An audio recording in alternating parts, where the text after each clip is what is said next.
Before we begin, tell me in the comments where you are listening from. I love seeing how far our moonlit stories travel.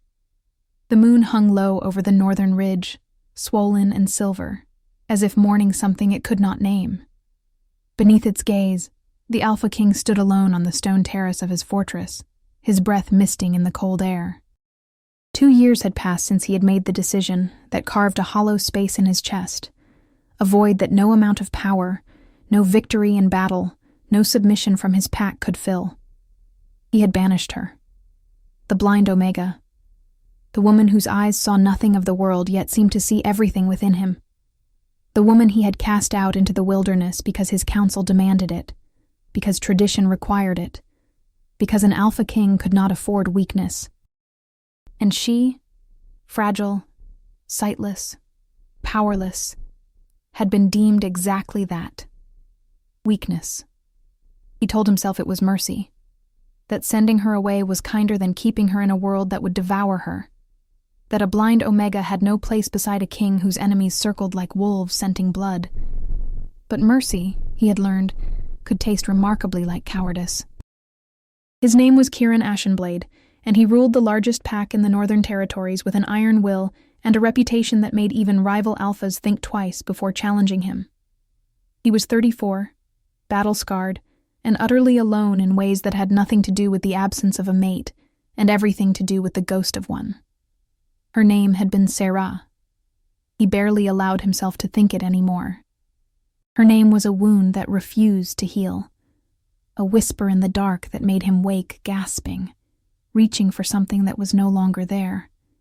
He had tried to forget her, tried to bury the memory of her soft voice, the way her fingers would trace the contours of his face, as if memorizing him through touch, the way she smiled even when the world gave her nothing but darkness. He had failed. The wind shifted, carrying with it the scent of pine and distant rain. Kieran closed his eyes, his hands gripping the stone balustrade until his knuckles went white. Somewhere out there, beyond the borders of his territory, beyond the reach of his protection, she existed. Or perhaps she didn't. Perhaps the wilderness had claimed her, as he had known it might. Perhaps she had perished in the first winter, alone and afraid, calling out for a mate who had forsaken her. The thought was a knife between his ribs. The night they met still haunted him with perfect clarity. It had been during the gathering of packs, that sacred time when wolves from across the territories came together under the full moon to celebrate the old ways, to honor their ancestors, to seek mates blessed by fate itself. Kieran had attended out of duty, not desire. He had long since accepted that destiny had no mate marked for him, that he would rule alone as so many powerful alphas before him had done. Then he had caught her scent. It had struck him like lightning. Wild roses and honey, rain-soaked earth and something indefinably her. His wolf had surged forward with a violence that nearly brought him to his knees, howling one word over and over, mine, mine, mine. He had followed that scent through the crowd like a man possessed, pushing past startled wolves, his heart thundering, his entire world narrowing to that single thread of connection that pulled him forward. He found her sitting beneath an ancient oak tree, away from the noise and celebration. She wore a simple white dress that seemed to glow in the moonlight, and her long dark hair cascaded over her shoulders like a waterfall of silk. But it was her eyes that had stopped him cold, clouded with the milky white of blindness, yet somehow still beautiful, still expressive, still seeing in ways that transcended sight. She had turned her head toward him as he approached, tilting it slightly as if listening to something only she could hear. Then she had smiled, and it was the most heartbreaking thing he had ever witnessed, full of hope and sadness and acceptance all at once. "You're the one," she had whispered. "I've been waiting for you." Kieran had dropped to his knees before her, unable to stand beneath the weight of the bond that snapped into place between them. It was agony and ecstasy, completion and devastation. She was his fated mate, the other half of his soul, the one the moon had marked for him since before either of them had drawn breath. And she was blind, powerless, an Omega without rank or protection, or any of the strengths that the mate of an Alpha King would need to survive in his world. "What is your name?" he had asked, his voice rough with emotion. "Sarah," she had replied, reaching out to touch his face with trembling fingers. She had traced his features slowly, gently, mapping him through touch. "Kieran," she had breathed, and hearing his name on her lips had felt like coming home. "The moon told me you would find me, but it also told me I would lose you." He had captured her hand, pressing it against his cheek.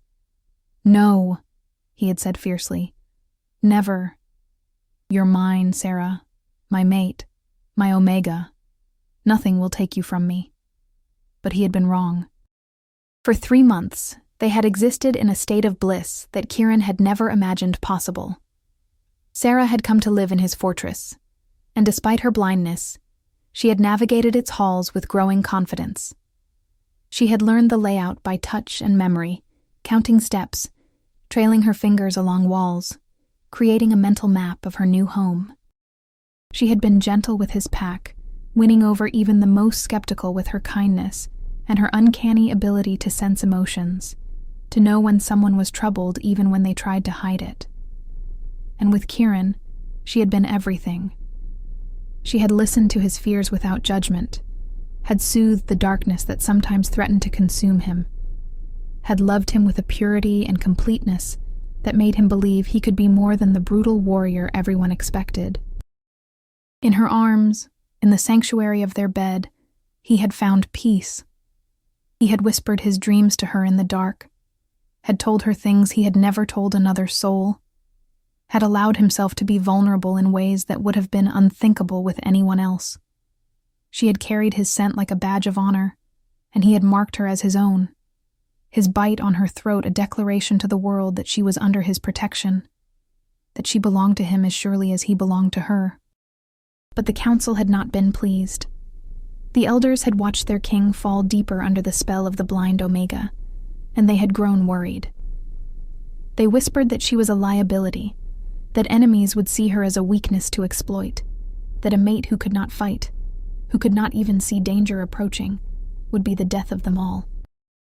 They murmured that the moon must have made a mistake, that fate could not possibly have intended for their strongest alpha to be bound to their most vulnerable Omega. Kieran had dismissed their concerns at first, secure in his power and his devotion to Sarah. But then the attacks had begun. A rival pack, sensing opportunity, had struck at the borders of his territory.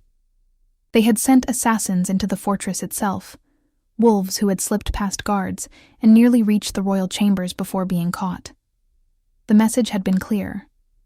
The Alpha King was distracted, weakened by his attachment to a mate who could not defend herself or even see her enemies coming. The council had convened an emergency session, and their verdict had been unanimous.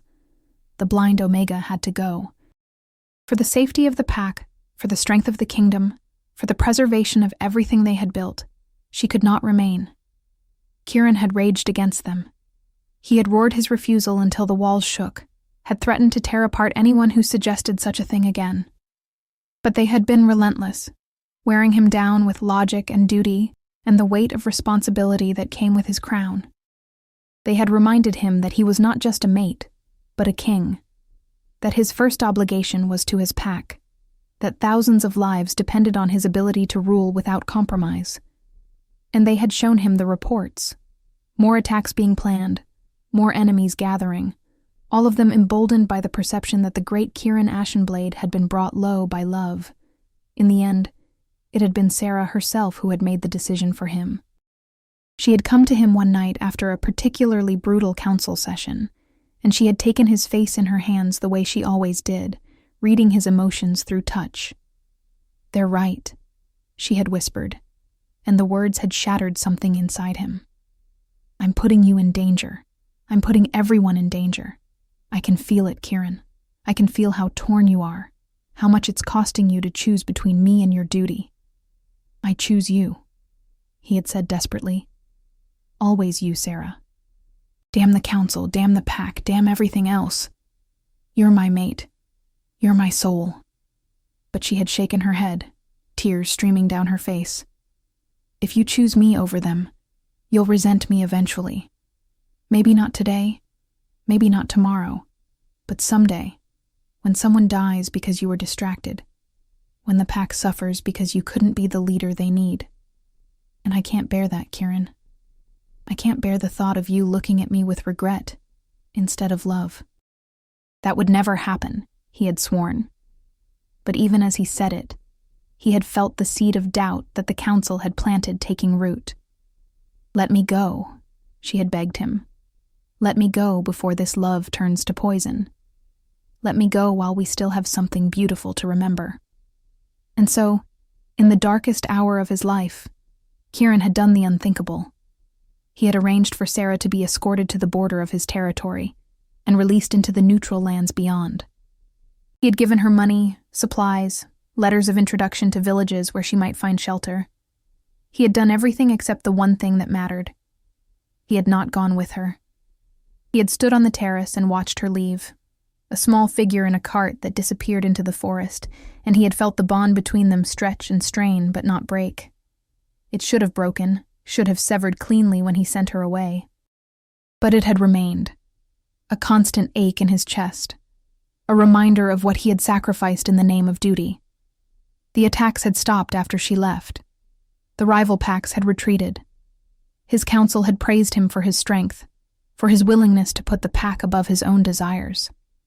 And Kieran had gone back to ruling with an efficiency that bordered on ruthlessness, throwing himself into his work with a desperation that kept him from thinking too much about the mate-shaped hole in his life. But he had sent wolves to watch over her, to make sure she arrived safely wherever she was going. And when those wolves had returned with nothing, no trace of her, no word of her arrival anywhere, he had felt the first cold fingers of true fear wrap around his heart. He had sent more searchers. He had expanded the search area. He had personally ridden to every village within 100 miles, asking questions, showing descriptions, offering rewards. But it was as if Sarah had vanished from the face of the earth, swallowed by the wilderness that cared nothing for blind Omegas traveling alone. As months turned into a year, then 2, Kieran had begun to accept the unbearable truth. She was gone, either dead or so far beyond his reach that she might as well be. And he had no one to blame but himself. Now, standing on this same terrace 2 years later, he carried the weight of that decision like chains wrapped around his soul. He had saved his pack. He had maintained his power. He had proven himself to be exactly the kind of alpha king that tradition demanded. Strong, uncompromising, willing to sacrifice anything for the greater good. He had also condemned himself to a lifetime of emptiness. The moon seemed to mock him with its fullness, its light spilling across the world like the accusation it was. He wondered, not for the first time, if the moon regretted the mate bond it had forged between him and Sarah. If the goddess herself looked down on him with disappointment, watching one of her chosen alphas throw away the gift she had given him. "Forgive me," he whispered to the night, to the moon, to the ghost of the woman who still owned every broken piece of his heart. "Forgive me, Sarah. I was weak when I should have been strong. I was a coward when I should have been brave. I let them convince me that love was a weakness, when it was the only real strength I had ever known." The wind picked up, colder now, carrying with it the promise of winter. Kieran closed his eyes and breathed it in, welcoming the bite of it, the way it numbed his skin if not his heart. He should go inside. There were reports to read, decisions to make, the endless weight of leadership that never paused, never relented. But he stayed, as he always did on nights like this, torturing himself with memories and regrets and the persistent, irrational hope that somehow, some way, she might come back to him. Then he heard it. A voice. Small. Clear. Impossibly close. "Daddy?" Kieran's eyes snapped open, his entire body going rigid. His alpha senses flared to life, reaching out to identify the source of the sound. But there was nothing. No heartbeat, no scent, no presence that registered as another being nearby. He was alone on the terrace, just as he had been moments before. But he had heard it. He knew he had heard it. The word had been as clear as if someone had spoken directly into his ear. A child's voice carried on the wind. "Daddy, I'm cold." There. Again.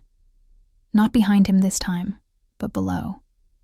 Down in the courtyard at the base of the fortress steps, where shadows pooled thick and deep in the places the moonlight couldn't reach. Kieran moved without conscious thought, his body responding to an instinct that bypassed every rational consideration. He descended the terrace steps with the fluid grace of his wolf, taking them 3 at a time, his boots striking stone with sharp reports that echoed in the stillness.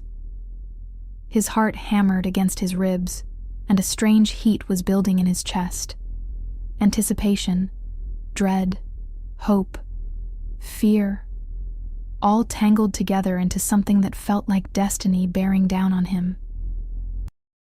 When he reached the courtyard, he stopped. There, standing in a pool of moonlight so bright it seemed almost artificial, was a child. A little girl, no more than 2 or 3 years old, with a tumble of dark curls that caught the silver light and made it glow. She wore a small cloak that had once been blue but had faded to gray, far too thin for the autumn cold that was rapidly giving way to winter. Her feet were bare, pale and small against the dark cobblestones, and there were smudges of dirt on her face that suggested she had traveled far to reach this place. But it was her eyes that stopped Kieran's breath in his throat. Amber, clear and bright and utterly familiar. The exact shade of gold that stared back at him from mirrors, that marked him as an ashen blade, that carried the legacy of his bloodline stretching back through generations. She looked up at him, and in that gaze was a recognition that should have been impossible for a child who had never met him. She smiled, Sarah's smile, gentle and warm, and full of an acceptance that made something crack wide open in Kieran's chest. "Daddy," she said again. And the word was spoken with such confidence, such absolute certainty, that it bypassed every defense he had built around his heart and struck him directly in the soul. Kieran stood frozen, unable to move, unable to breathe, unable to process what he was seeing. This child, this impossible, beautiful child, was looking at him as if she knew him, as if she had been searching for him, as if she had come home. Who? His voice came out as a rasp, barely audible even to his own ears. He cleared his throat and tried again. "Who are you?" The child tilted her head, studying him with that unnerving intensity that children sometimes possess, the ability to see through pretense straight to the truth beneath. "I'm Luna," she said simply, as if that explained everything. "And I've been looking for you." Luna. The word echoed in Kieran's mind, tangling with memories of Sarah and the way she used to speak about the moon as if it were a living being, a benevolent goddess who watched over those who had no one else to protect them. Sarah had loved the moon with a devotion that bordered on worship, had told him once that even when her eyes could see nothing else, she could always feel the moon's light on her face, warm and comforting like a mother's touch. If Sarah had named a child, she would have called her Luna. The realization hit him like a physical blow, driving the air from his lungs. He staggered forward, dropping to his knees before the little girl, bringing himself to her level. Up close, he could see more clearly the features that marked her as his, the strong jawline that would sharpen as she grew, the arch of her brows, the determined set to her small chin. But there was Sarah in her too, in the softness of her mouth, the delicate bone structure, the way she held herself with a calmness that suggested an inner strength far beyond her years. Where? He had to stop, had to swallow against the tightness in his throat. "Where is your mother?" Even as he asked the question, he knew. He knew with a certainty that settled into his bones like frost, cold and unyielding and absolutely true.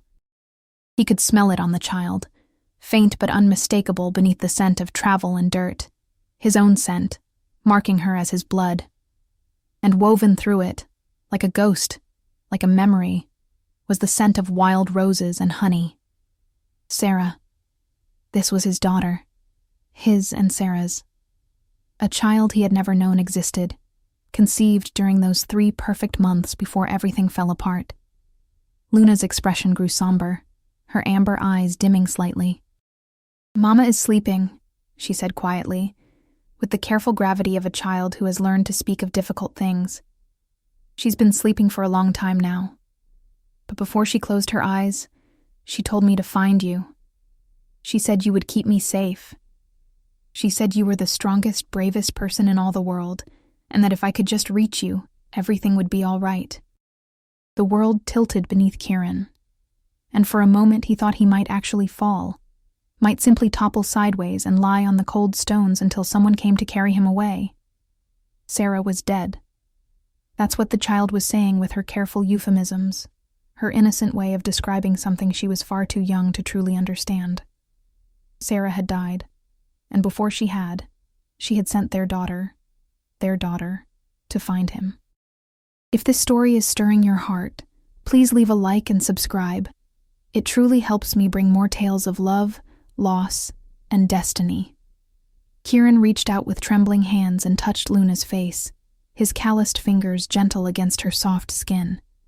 She was real, warm and solid and impossibly alive, this miracle that had walked out of the wilderness to find him. When she leaned into his touch, pressing her cheek against his palm with a trust that destroyed him, Kieran felt something inside his chest shatter completely. Not his heart, which had already been broken beyond repair, but something deeper. The last walls he had built around his emotions, the armor that had allowed him to function these past 2 years, crumbled into dust. "Tell me everything," he said, his voice rough with unshed tears. "Tell me about your mama, about where you've been, about how you found me." And Luna, with the simple directness of the very young, began to speak. She told him about the village where she had lived, a small collection of houses on the very edge of the wastelands where outcasts and wanderers gathered. It was a place for those who didn't fit anywhere else, who had been rejected by their packs, or had fled from violence, or simply wanted to disappear. Sarah had found her way there, pregnant and alone, and the people had taken her in without questions or judgment. Luna described her mother the way a child does, in fragments and images rather than coherent narrative. Mama who sang lullabies even when her voice grew weak. Mama whose hands could find anything by touch alone, who could braid Luna's hair without seeing it, who could cook meals by smell and memory. Mama who told stories about a great alpha king who lived in a stone fortress to the north, who was fierce in battle but gentle in love, who had made a terrible mistake, but would fix it someday, if given the chance. Sarah had never spoken ill of him. Luna made that clear with every word.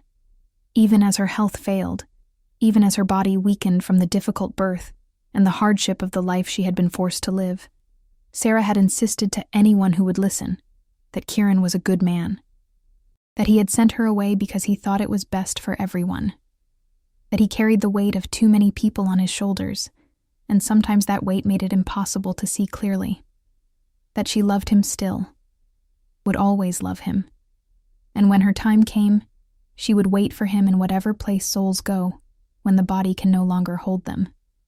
"Mama got sick after I was born," Luna said, her small face serious. "She tried to hide it, but I could tell. She would shake sometimes, and her breathing sounded funny, like there wasn't enough air. The village healer said her body had used up all its strength bringing me into the world. That sometimes that happens with Omegas, especially ones who've been through hard things." Kieran closed his eyes against the wave of anguish that crashed over him. Sarah had been fragile even before he sent her away, delicate in the way of Omegas who had never quite come into full strength. Pregnancy and childbirth, especially without proper medical care, without the support of a mate and pack, would have taken a devastating toll. And she had endured it alone, with only strangers to help her, because he had been too cowardly to stand against his counsel. She held on for as long as she could, Luna continued. She told me she wanted to see me grow up, wanted to watch me take my first steps and learn my first words. She said she wanted to teach me everything about being strong, even when the world thinks you're weak. But 3 months ago, she got really sick. She couldn't get out of bed anymore, and her skin was so cold all the time, even when we piled all the blankets on her. 3 months. Sarah had died 3 months ago, and Kieran had felt nothing. No pull through their bond, no sense that something fundamental had shifted in the universe.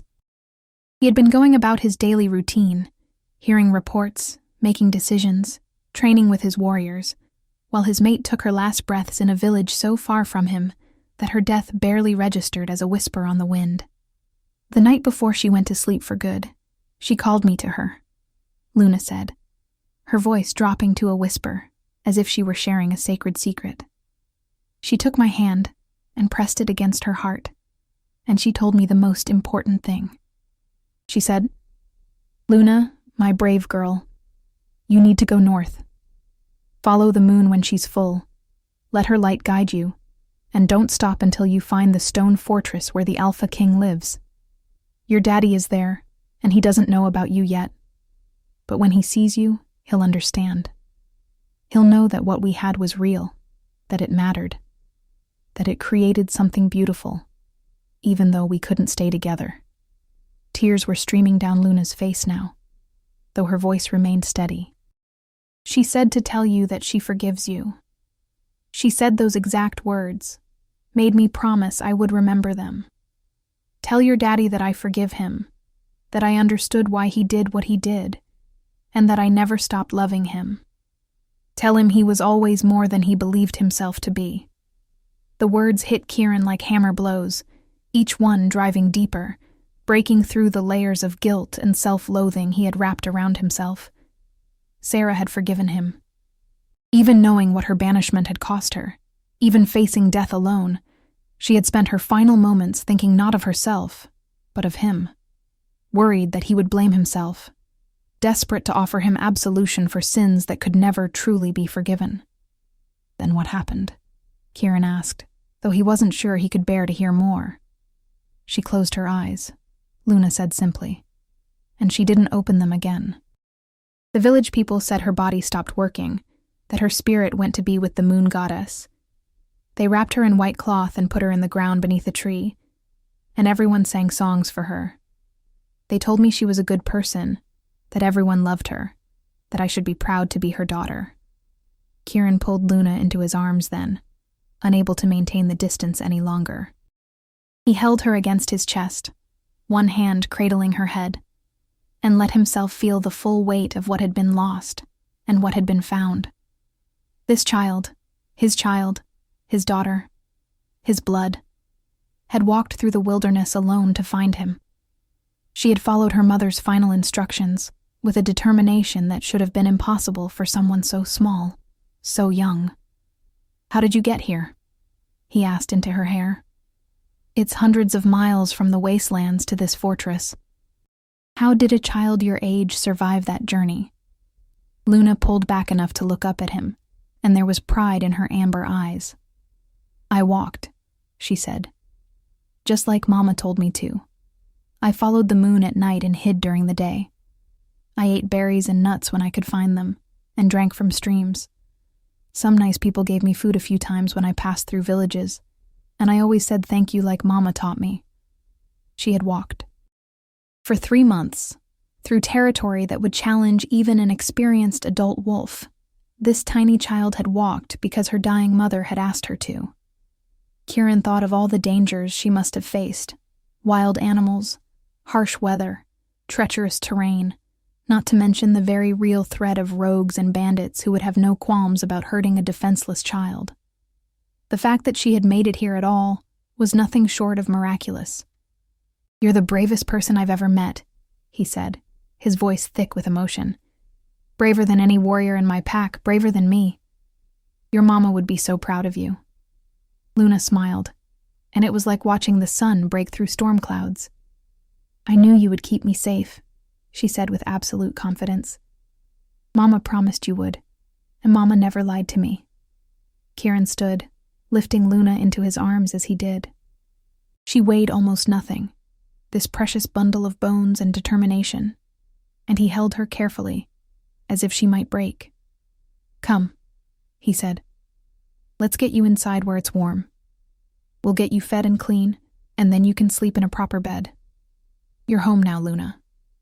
You never have to walk alone again." As he carried his daughter toward the fortress, past guards who stared in shock, past servants who whispered and pointed, Kieran felt something shift inside him. The emptiness that had defined him for 2 years was still there. Sarah's absence was a wound that would never fully heal. But now there was something else, too.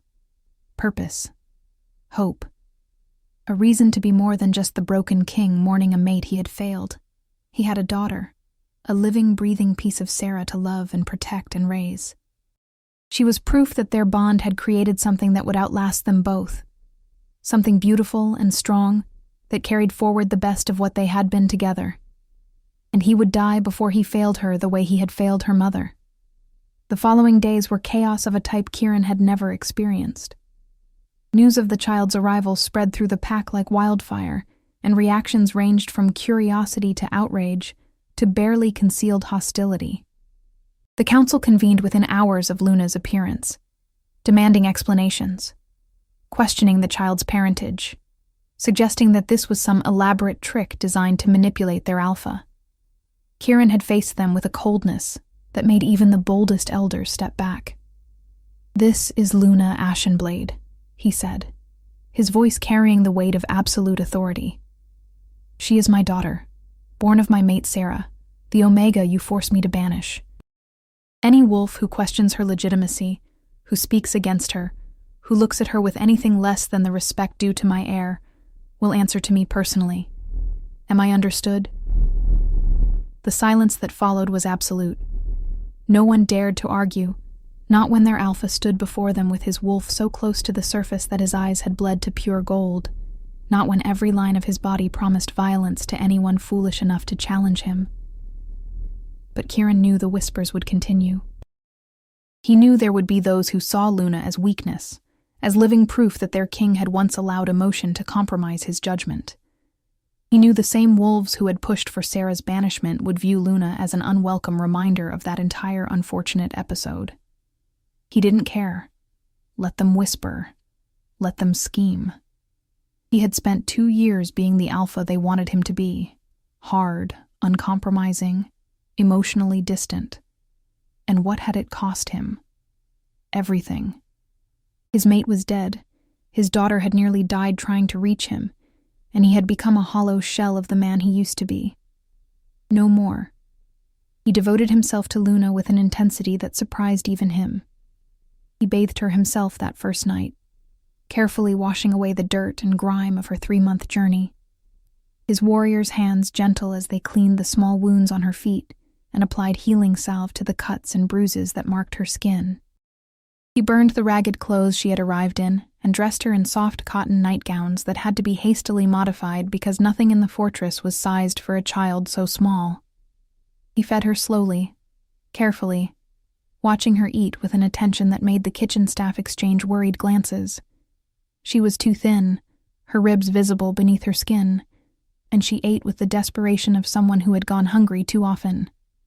He made a mental note to have the healers examine her, to make sure the hardships of her journey hadn't caused any lasting damage.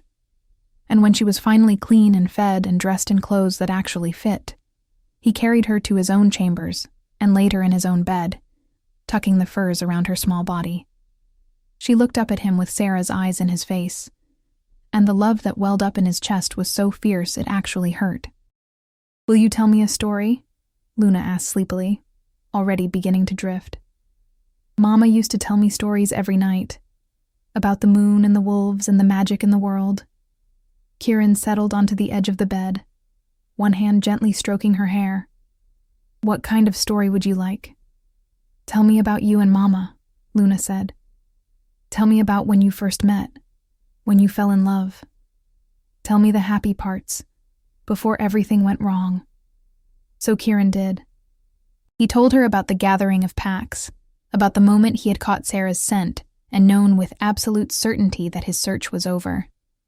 He told her about Sarah's smile, about the way she had touched his face and mapped his features with her fingertips. He told her about the 3 months they had spent together, about the small moments of joy that had defined their time. Sarah laughing at his terrible attempts at poetry.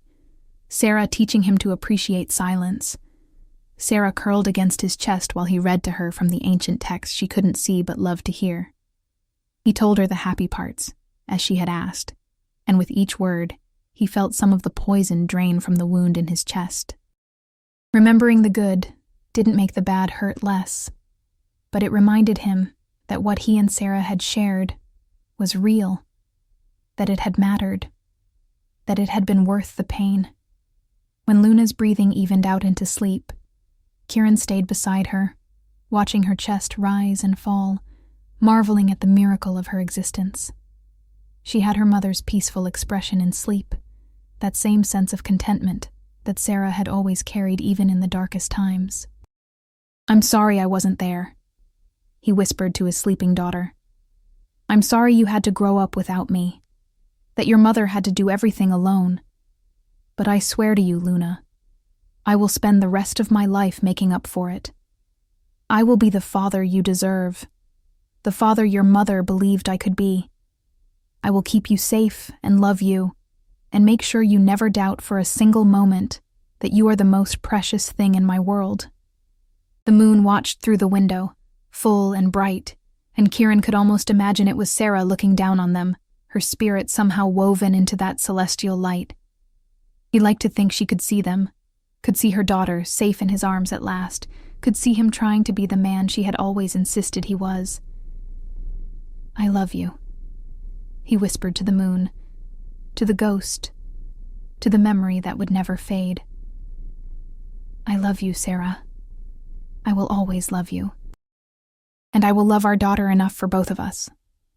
The weeks that followed were a study in adjustment. Luna settled into fortress life with a resilience that simultaneously amazed and worried Kieran. She was too adaptable, too willing to please, too careful not to cause trouble.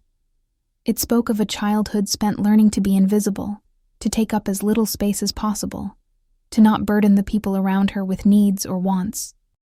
Kieran worked to undo that conditioning with patience he hadn't known he possessed. He encouraged her to explore, to ask questions, to demand things when she wanted them. He took her on tours of the fortress, introducing her to the wolves who would be her pack, making it clear through word and action that she was his heir, his beloved daughter, and that her place here was secure. Some of the pack took to her immediately, charmed by her sweet nature and her tendency to greet everyone with the same sunny smile. Others remained wary, particularly the older wolves who remembered the drama of Sarah's banishment and saw Luna as an unwelcome complication. Luna herself seemed oblivious to the undercurrents of pack politics. She wandered the fortress with wide-eyed wonder, delighting in things Kieran had long since taken for granted. The massive fireplaces that warmed the great hall, the tapestries depicting ancient battles, the library with its endless rows of books. She was particularly fascinated by the training grounds, watching the warriors practice with an intensity that reminded Kieran uncomfortably of himself at that age. "Can I learn to fight?" she asked him one afternoon, her small hand tucked into his as they watched the afternoon drills. Kieran looked down at his daughter, at the determination in her amber eyes, and felt a complicated mixture of pride and protectiveness. "Why do you want to learn to fight?" Luna tilted her head, considering the question with that same unsettling wisdom she sometimes displayed. "Because Mama couldn't," she said simply. "And bad things happened to her because she couldn't protect herself. I don't want to be like that. I want to be strong like you." The words hit Kieran like a blow, revealing a truth he had tried not to think about too closely. Sarah's vulnerability had been part of what led to her banishment, part of what made the council see her as a liability. If she had been stronger, more capable of defending herself, would things have been different? Would he have found the courage to stand against them? He would never know. But he could make sure his daughter never faced the same helplessness. "Yes," he said, squeezing her hand. "When you're a bit older, I'll teach you myself. You'll learn to fight, to defend yourself, to be strong in all the ways that matter. But you'll also learn the things your mother knew: compassion, kindness, the strength that comes from gentleness. Those matter just as much. Luna beamed up at him, and in that moment, she looked so much like Sarah that Kieran's heart clenched. Mama said you were the perfect balance of strong and soft. She said that's what made you special. Kieran had to look away, blinking against the sudden burn of tears. Sarah had always seen the best in him, even when he couldn't see it himself. Even when he was proving her wrong with every choice he made. As the days turned into weeks, Kieran began to understand the full scope of what Sarah had endured. Through Luna's innocent stories, through the details she shared without understanding their significance, a picture emerged of his mate's final years, and it destroyed him. Sarah had been sick almost from the moment she left his territory. The pregnancy had been difficult, complicated by malnutrition and the stress of traveling alone through dangerous lands. By the time she reached the village that would become her home, she was already weak, already showing signs of the illness that would eventually claim her. But she had held on, through sheer force of will, through her determination to bring their child safely into the world. She had survived long enough to give birth. Luna described her mother's joy when she first held her baby, the way she had cried and laughed and counted tiny fingers and toes with trembling hands.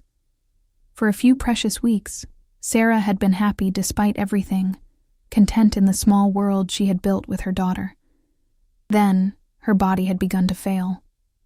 The village healer had done what she could, but she was no match for the complications of a difficult birth, combined with years of hardship. Sarah had grown weaker, her periods of illness lasting longer, her moments of strength becoming fewer and further between. But through it all, she had focused on Luna, on making sure her daughter knew she was loved, on preparing her for the journey she would eventually have to make. "Mama taught me to be brave," Luna told Kieran one night as he tucked her into bed. She said bravery wasn't about not being scared. It was about doing the right thing even when you're terrified. "She said you were the bravest person she ever knew because you tried so hard to do right by everyone, even when it hurt you." Kieran closed his eyes, overwhelmed by the grace Sarah had shown, even in her darkest hours. She could have poisoned Luna against him, could have told their daughter that he was a coward who had abandoned them. Instead, she had painted him as a hero, as someone worthy of admiration and love. He didn't deserve it. He knew he didn't deserve it. But he would spend the rest of his life trying to become the man Sarah had believed him to be. 2 months after Luna's arrival, Kieran made a decision. He left the fortress in the capable hands of his second-in-command and took Luna on a journey south toward the wastelands, toward the village where Sarah had lived and died. Luna needed to see her mother's grave, needed that closure, and Kieran needed to bear witness to the place where his mate had spent her final days. The journey took a week, and during that time, Kieran got to know his daughter in ways that daily fortress life didn't allow. He learned that she was wickedly smart, quick to pick up new concepts and hungry for knowledge about everything. He learned that she had inherited his sweet tooth, that she loved stories about brave warriors, that she was afraid of thunderstorms, but tried to hide it because she didn't want to seem weak.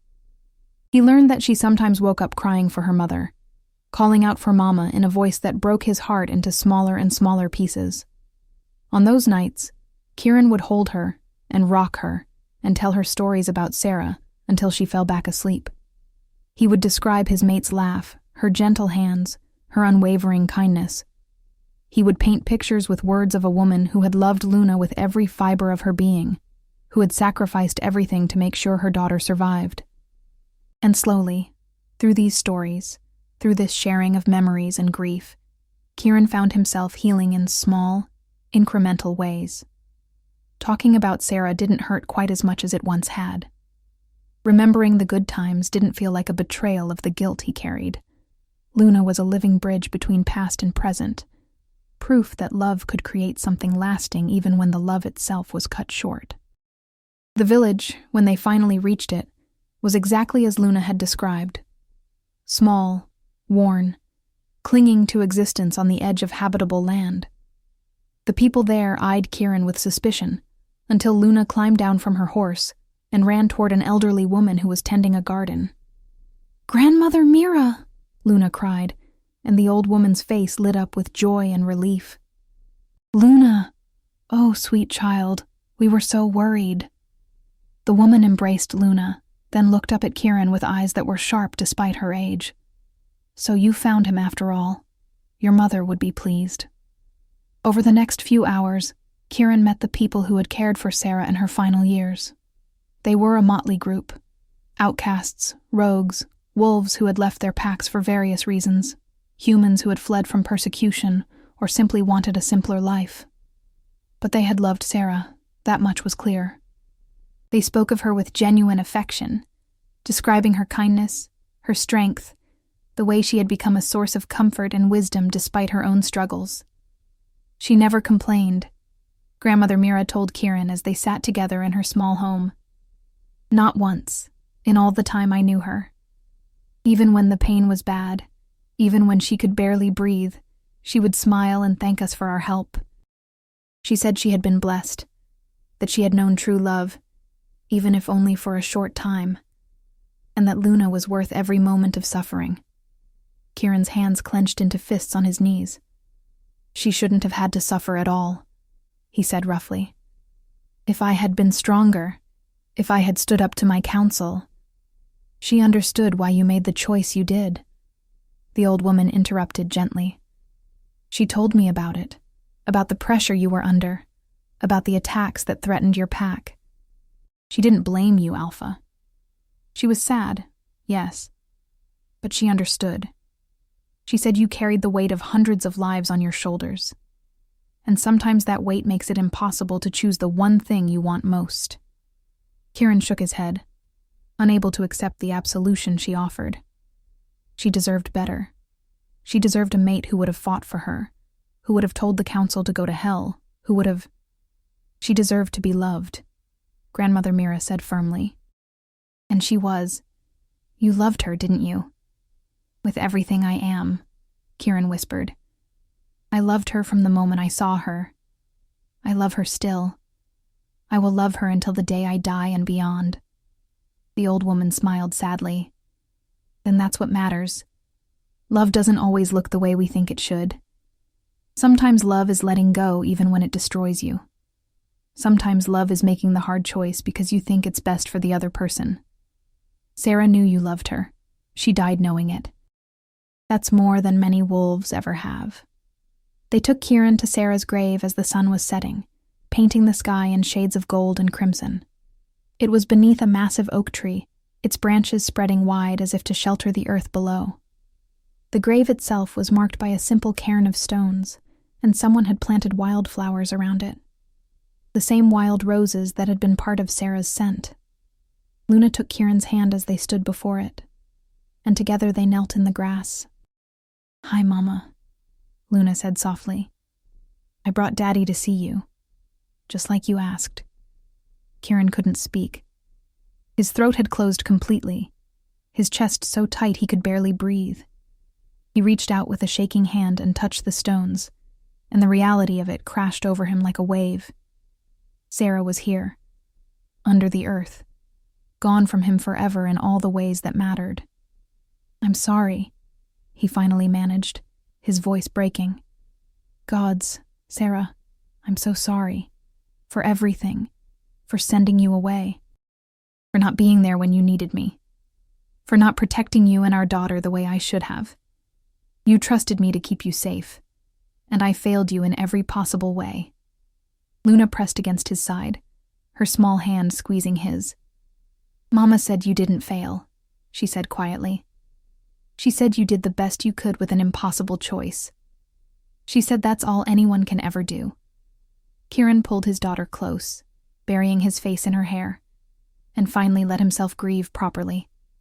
For 2 years he had held it in, had refused to acknowledge the full weight of his loss, because acknowledging it would mean accepting that Sarah was truly gone.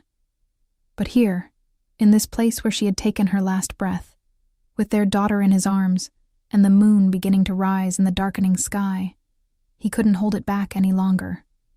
He wept for the mate he had loved and lost. He wept for the life they should have had together. He wept for his daughter who would never know her mother's touch. He wept until he was empty, until there was nothing left but a hollow ache and the small, warm weight of Luna in his arms. When he could finally speak again, he told Sarah everything. He told her about Luna's journey, about how brave their daughter had been. He told her about the fortress, about how he was trying to be a good father despite having no idea what he was doing. He told her about the pack, about the changes he was making to ensure no other Omega would face what she had faced. And he told her that he forgave himself. Not completely, that might never be possible, but enough to keep living, enough to be present for their daughter, enough to honor Sarah's memory by becoming the man she had always believed he could be. "I'll take care of her," he promised. "I'll love her enough for both of us. I'll make sure she grows up strong and kind and brave, just like you, and I'll tell her about you every day, so she never forgets the incredible woman who gave her life." The wind rustled through the oak leaves, and for just a moment, Kieran could have sworn he felt Sarah's presence. A warmth, a gentle touch, a sense of peace that settled over him like a blessing. He didn't know if it was real or just his imagination, didn't know if the dead could truly reach back to comfort the living. But he chose to believe it was real, chose to believe that somewhere beyond the veil, Sarah was watching over them with love and approval. They stayed in the village for 3 days, and during that time, Kieran made arrangements to support the people who had cared for his mate. He established a fund to help improve their lives, to bring in supplies and medicine, and whatever else they needed. It was a small thing, inadequate recompense for what they had done, but they accepted it with gratitude. On their last night, Grandmother Mira gave Kieran a small wooden box. "Sarah left this for you," she said. "She made me promise to give it to whoever came looking for her. She said if it was you, you would understand. If it was Luna alone, I was to keep it until she was old enough." Kieran opened the box with trembling hands. Inside was a single letter, written in Braille, the raised dot system that allowed blind people to read. But there was also a second letter, written in standard script, clearly dictated to someone else to transcribe. He read the second letter first, there in his room at the village inn, with Luna asleep in the bed beside him. "My dearest Kieran, if you're reading this, then our daughter found you. I knew she would. Luna has your determination and your strength, and I have faith that she made the journey safely, even though the thought of her traveling alone terrifies me. I want you to know that I'm not angry. I never was. Not truly. I understood why you sent me away, even if it broke my heart. You were trying to protect your pack, trying to do right by hundreds of wolves who depended on you. How could I be angry at you for being exactly the kind of alpha I fell in love with? I wish things could have been different. I wish I had been stronger, more capable of defending myself, more able to withstand the scrutiny of pack politics. I wish we could have had a lifetime together instead of just 3 short months. But I've learned that wishing doesn't change reality, and I refuse to spend what time I have left dwelling on what might have been. Instead, I want to tell you about Luna. She is beautiful, Kieran. She has your eyes, your smile, your fierce spirit. But she also has a gentleness, a kindness that I hope came from me. She is the best of both of us, and raising her has been the greatest joy of my life. I'm writing this while I still have the strength because I know my time is running short. My body is tired, so tired, and I can feel it giving up piece by piece. But I'm not afraid. I've lived long enough to see our daughter take her first steps, to hear her first words, to know that she will be okay because she has you. Please don't blame yourself for what happened to me. The choices we made were impossible ones, and we did the best we could. I need you to forgive yourself, Kieran. I need you to let go of the guilt and the regret and focus on our daughter. She needs you whole, not broken by the weight of the past. Love Luna enough for both of us. Teach her to be strong but also compassionate. Show her that power without kindness is tyranny, but kindness without strength is vulnerability. Help her find the balance between the two, the way you always tried to find it yourself. And please, my love, allow yourself to be happy again someday. I don't want my death to define the rest of your life. I don't want you to spend decades mourning me when you could be living, loving, building something new. You have so much to offer the world, and I would hate to see that light extinguished because of grief. I will love you until my last breath and beyond. You are my fated mate, my moon-blessed gift, my reason for believing in destiny. Nothing will ever change that, not distance, not time, not even death itself. Wait for me in the next life, and we'll get it right that time. Forever yours, Sarah Kieran read the letter 3 times, committing every word to memory. Then he carefully folded it and placed it back in the box, next to the Braille version that he would learn to read, that he would trace with his own fingers to feel closer to the woman who had written it. Sarah had forgiven him. More than that, she had loved him right up to the end, had held no bitterness or resentment, had thought only of their daughter and his well-being.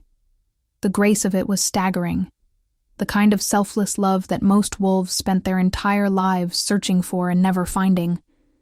He didn't deserve it. He would never deserve it.